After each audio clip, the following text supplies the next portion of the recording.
शेकडो महिलांचे ज्यांनी लैंगिक शोषण केलं अशा माणसाला भोंदू बाबा म्हणता येत नाही. याला महाराष्ट्राचा एप्स्टीन किंवा विकृत बाबा असंच म्हटलं गेलं पाहिजे. आता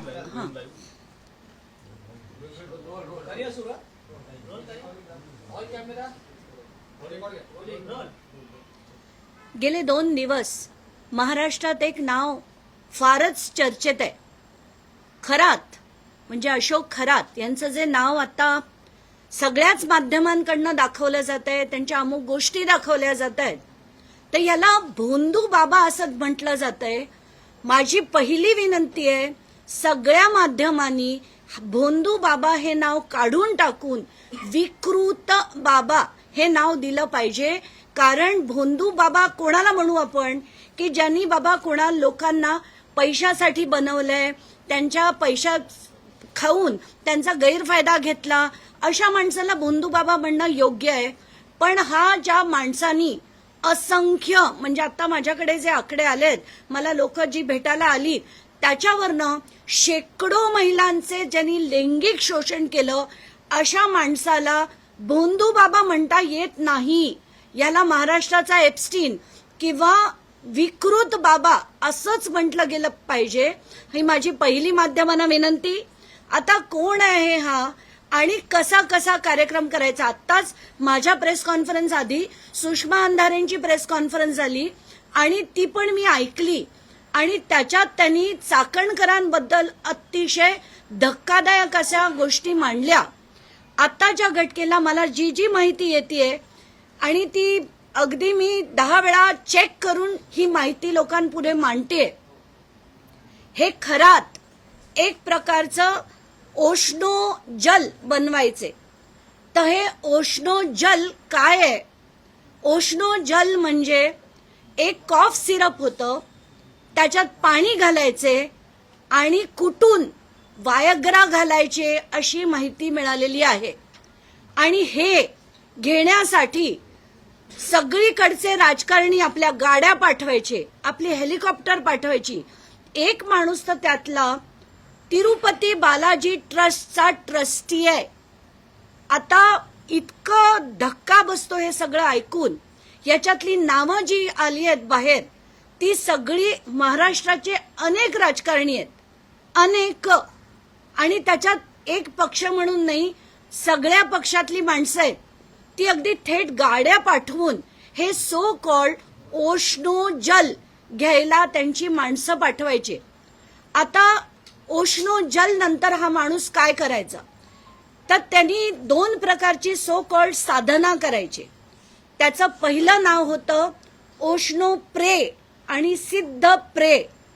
तर ओशनो प्रे म्हणजे काय, तर ओम ईशान्येश्वराय नमः असा जप 11 वेळा करायला ते सांगायचे. आता हे वार कुठले असायचे, तर श्रावणातले 4 सोमवार आणि महाशिवरात्र या दिवशी हे 2 प्रकार केले जायचे. एक म्हणजे ओशनो प्रे आणि दुसरं म्हणजे सिद्ध प्रे.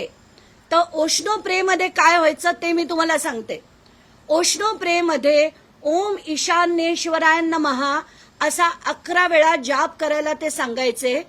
तो झाल्यानंतर शंकराच्या पिंडीवर असलेले एक हंडा जो असायचा तो हलायला लागायचा आणि हलायला लागल्यानंतर जे प्रश्न विचारले जायचे आणि जिथे तो प्रश्न, आता समजा कोणाला मूल होत नसेल तर ते कधीपर्यंत होईल, म्हणजे पहिल्या महिन्यात कन्सीव्ह होईल की 6 महिन्यांनी होईल का 1 वर्षांनी होईल, असा प्रश्न विचारल्यावर तो हंडा थांबला की ते त्या प्रश्नाचं उत्तर असायचं. असा हा ओशो प्रेचा कार्यक्रम चालायचा. दुसऱ्या कार्यक्रमाचं नाव होतं सिद्ध प्रेय. याच्यात होम हवन केलं जायचं. होम हवन करताना कोणाला सापाचा आवाज यायचा, तर कोणाला काही आकार दिसायचे, तर कोणी आकृत्या त्या बघून भारावून जायचं. आणि असं करून लोकांच्या बुद्धीवर ते असा एक प्रकारचं हिप्नॉसिस केल्यासारखं करायचे. असंख्य बायकांचं, जसं मी म्हटलं शेकड्यांनी बायकांचं त्यांनी लैंगिक शोषण केलं.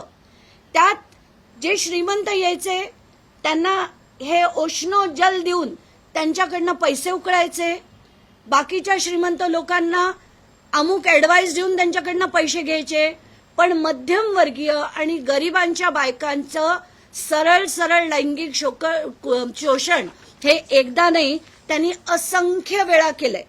मी हे आज मुद्दाम लिहून का घेतलंय, कारण इतक्या गोष्टी आहेत, त्याच्यातली कुठलीही गोष्ट राहायला नको म्हणून आज पहिल्यांदाच तुम्ही बघत असाल की मी हे सगळं लिहून घेतलंय. त्यात महत्वाची गोष्ट, एक मोठे अधिकारी आहेत, डेप्युटी कलेक्टर आहेत, त्यांचं नाव सुद्धा माझ्याकडे आहे, पण नाव घेणं योग्य कितपत होईल मला माहित नाही, म्हणून मी म्हणते मुंबईत कार्यरत असलेले एक डेप्युटी कलेक्टर आत्ताच्या घटकेला त्यांना पैसे पुरवतायत, त्यांना वकील पुरवतायत, त्यांना हवं नको ते बघतायत आज सुद्धा. आणि याच डेप्युटी कलेक्टरच्या मुलीचा सातबारा माझ्या हातात आहे. त्यांचा आणि अशोक खरातांचे फायनान्शियल रिलेशन्स आहेत. एवढंच नाही तर त्यांच्या जमिनी एकत्र आहेत. ते प्रूव्ह करण्यासाठी सुद्धा मी एक सातबारा माध्यमांना देणार आहे. आता अमोल मिटकरी यांनी देखील एक फोटो ट्विट केला होता. त्या फोटोमध्ये VSR च्या लोकांबरोबर हेच खरात होते. आत्ताच्या घटकेला त्यांचीही अशी शंका आहे की रुपाली चाकणकर, सुनील तटकरे हे दोघं त्यांचे भक्त, त्यात VSR बरोबरचे त्यांचे फोटो, तर याच व्यक्तीने कुठेही अजित पवारांचा घात केला आहे का असं त्यांना दाट संशय आहे आणि तसा त्यांनी ट्विट देखील केलाय. आता सगळ्यात महत्वाचे अनेक मुद्दे आहेत, त्यातले काही मांडते. एक तर हा माणूस लैंगिक शोषण करायचा, लोकांना लुटायचा, आणि तिसरं म्हणजे सावकारी करून हा सगळ्यांच्या जमिनी हडपायचा. माझ्याकडे एक जी माहिती आली आहे ती मला सोमवारी तुम्हाला द्यावी लागेल, कारण आधीच जर मी बोलले तर ते सावध होऊन सगळं बंद करतील. त्याच्यातलं एक उदाहरण मी तुम्हाला देते. साई सिल्वर नावाचं एक मंगल कार्यालय आहे जे शिर्डी येथे आहे, आणि या साई सिल्वर शेळके पाटील नावाचे जे व्यक्ती आहेत ते 3 भाऊ आहेत. त्यांच्याकडनं सुद्धा म्हणजे त्यांनी पैसे दिले होते आणि ते पैसे परत करता आले नाहीत, म्हणून त्यांचं मंगल कार्यालय सुद्धा या माणसांनी, या सावकार बाबांनी हडपलंय. आता 2 ते 3 आत्महत्याची प्रकरणं या माणसांनी दाबली आहेत. विकास दिवटे नावाचं जे प्रकरण झालं होतं, जे शिर्डी पोलीस स्टेशनला रेकॉर्डेड आहे, त्या विकास दिवटेंच्या बऱ्याच गोष्टी आता बाहेर पडणं गरजेचं आहे, पण हे प्रकरण बंद करण्यात आलं. आत्ताच्या घटकेला मी त्याच्याबद्दल फारसं बोलणार नाही, पण वेळ पडली तर याच्या सगळ्या गोष्टी, कोण होते ते, काय संबंध होते, या सगळ्या गोष्टी मी माध्यमांपुढे आणेन. पण आत्ताच्या घटकेला गृहमंत्र्यांना माझी विनंती आहे की हे दाबलेलं, बंद केलेलं प्रकरण, याची फाईल रिओपन करण्यात यावी. म्हणजे याच्या मागे कोण कोण आहेत, आत्ताची जी माणसं आहेत ती कोण कोण आहेत, या सगळ्या गोष्टी बाहेर येतील. हे सगळेच्या सगळे सातबारे आहेत असंख्य गावांचे. हे सगळे सातबारे मी त्याचे PDF बनवून माध्यमांना पाठवेल, कारण मला आत्ताच्या घटकेला त्याची यादी करायला मिळाली नाही, वेळ मिळाला नाही. तर याच्यात कृषी आणि अकृषी म्हणजे NA आणि ऍग्रिकल्चरल अशा सगळ्या जमिनी आहेत, आणि त्याची म्हणजे किंमत काय बोलावी असे आकडे आहेत. एवढंच नाही तर त्यांचे पतसंस्थेत जवळजवळ 100 कोटी रुपये आहेत. त्याची नावं देखील मी श्री सदानंद दाते यांच्याकडे देणार आहे. या व्यतिरिक्त त्यांच्या घरी 13 किलो सोनं आहे अशी देखील माहिती मला मिळाली आहे, जी माहिती मला आता होम मिनिस्ट्रीकडे द्यायची आहे. श्री सदानंद दाते जे DG आहेत महाराष्ट्राचे, त्यांच्याकडे द्यायची आहे. आता गावांची यादी मी तुम्हाला वाचून दाखवते, कुठल्या कुठल्या गावांमध्ये आणि तालुक्यांमध्ये यांच्या जमिनी होत्या आहेत. गाव सिन्नर, तालुका सिन्नर, शेती आणि बिनशेतीचे 6 सातबारे आहेत. निमगाव कोऱ्हाळे, तालुका रहाटा, इथे त्यांची जमीन आहे. कुंडेवाडी मांजरे, सिन्नर मधले तिथे त्यांच्या जमिनी आहेत. आडगाव नाशिक इथे त्यांच्या जमिनी आहेत. विल्होळी तालुका नाशिक इथे त्यांच्या जमिनी आहेत. गवळणे तालुका नाशिक इकडे त्यांच्या जमिनी आहेत. पाथर्डीमध्ये, नाशिकच्या पाथर्डीमध्ये 27 सातबारे माझ्याकडे आहेत. 27 नाशिक शहरात त्यांच्या जमिनी आहेत. मिरगाव जिथे ते ईशान्येश्वर मंदिर आहे तिथे सुद्धा मला वाटतं काही माध्यमांनी स्टोरी केली होती. तर ते ईशान्येश्वर मंदिर इथे त्यांच्या 10 जमिनी आहेत. शिर्डी राहाटा इथे देखील त्यांच्या जमिनी आहेत. तर असे हे अशोक खरात ज्यांच्या जे ओशनो जल ज्याच्यामुळे हे सगळेच्या सगळे राजकारणी त्यांना भुरळ पाडली, त्यांची ताकद वापरून कोणाला मोठं केलं. आता हे सगळ्या गोष्टी बाहेर येणं गरजेचं आहे.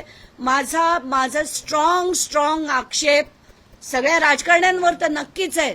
पण अशा महिला आयोगाच्या ज्या अध्यक्ष आहेत त्यांनी काय म्हटलं हे ऐकून मी आत्ताच माध्यमांना त्याचा एक व्हिडिओ दिलाय. तो व्हिडिओ कृपया प्ले करा. त्याच्यात त्या म्हणतात की आत्ता आषाढी एकादशी झाली, त्या व्हिडिओमध्ये म्हणतात, तर ज्यांना पांडुरंगाचं दर्शन घेता आलं नाही तर ते पांडुरंगाचं दर्शन इथे घ्यावं. आणि या व्यक्तींना ते पांडुरंगाशी कंप्लेंट करतात. हे मला अतिशय शॉकिंग वाटतंय. माझा फोन कुठेतरी राहिला, मला वाटतं आत राहिला असेल, नाहीतर मी हे तुम्हाला ऐकवलं असतं की त्याच्यात आषाढी एकादशीला पांडुरंगाचं रूप तुमच्या समोर आहे आणि रुक्मिणी म्हणजे त्यांच्या पत्नीना, अशोक खरात त्यांच्या पत्नीना त्या पांडुरंगाची रुक्मिणी म्हणतात. थर्ड क्लास रुपाली चाकणकर, म्हणजे मला ना सौम्य शब्द आता वापरता येणार नाही तुमच्यासाठी. तुम्ही थर्ड क्लास आहात. आणि अशा बाईंना ज्या इतके अघोरी प्रकार करतात त्या बाईंना मला एकच सांगायचंय, खबरदार तुम्ही पांडुरंगाचं नाव जरी काढलं तर आता तुमच्या विरुद्ध लढायला महाराष्ट्राच्या प्रत्येक स्त्रीने हजर झालं पाहिजे. आणि जर येत्या 24 तासाच्या आत मुख्यमंत्र्यांनी यांचा राजीनामा घेतला नाही तर मी आव्हान करेन सगळ्या जनतेतल्या सगळ्या महिलांना की अशी जर महिला आयोगाचे अध्यक्ष असेल आणि त्या जर असा उदो एका व्यक्तीचा करत असतील तर महिलांना सुद्धा असं वाटेल की नाही, हा माणूस चांगला असेल, कदाचित यांच्याकडे जाण्यात काही गैर नाही. आणि अशात या असंख्य महिला अडकल्या असतील आणि ह्याचा दोष हा याच महिलांना म्हणजे रुपाली चाकणकरांना दिला पाहिजे. यांना 24 तासात बडतर्फ करा, राजीनामा नाही, बडतर्फ करा, नाहीतर आम्ही आव्हान करू तारीख आणि वेळ देऊन. महाराष्ट्राच्या सगळ्या महिला नेत्यांना मी विनंती करेन की यांच्या विरुद्ध आपण एक मोठं आंदोलन केलं पाहिजे. जोपर्यंत ही बाई त्या महाराष्ट्राच्या अध्यक्षपदावरनं जात नाही तोपर्यंत तिथे ठिय्या आंदोलन आपण दिलं पाहिजे असं मी आज जाहीर करते. महाराष्ट्राच्या उपमुख्यमंत्री, मुख्यमंत्री सगळ्यांना माझी विनंती आहे. सुनेत्रा पवारांना माझी विनंती आहे, तुम्ही एक महिला आहात, अशी बाई तुम्हाला महिला आयोगाच्या अध्यक्षपदी चालेल का? नसेल तर तुमच्या पक्षात आहेत, तात्काळ त्यांना बडतर्फ करा, राजीनामा नाही बडतर्फ करा असं सुनेत्रा पवारांना मी आवाहन करेन. आणि गृहमंत्री जर आज काही बोलले नाहीत तर त्यांना मी गृहमंत्री पण म्हणणार नाही, त्यांना मुख्यमंत्री पण म्हणणार नाही. आणि महिलांचा इतका म्हणजे किळसवाणी घाण वाटली. काल मी त्यातले जे काही 1-2 व्हिडिओ बाहेर आले होते मी त्याच्यातले असंख्य व्हिडिओ बघितले आणि म्हणून हा इतका मनस्ताप झालाय मला. त्याचे जे फोटो बघितले, व्हिडिओ बघितले, अतिशय घाण वाटली. त्याचे पीडित लोकांशी जेव्हा बोलले खूप घाण वाटली. आणि मला असं वाटतंय आत्ताच्या घटकेला ताबडतोब रुपाली चाकणकरांचा राजीनामा, त्यांना अटक, त्यांची चौकशी ही तात्काळ झाली पाहिजे.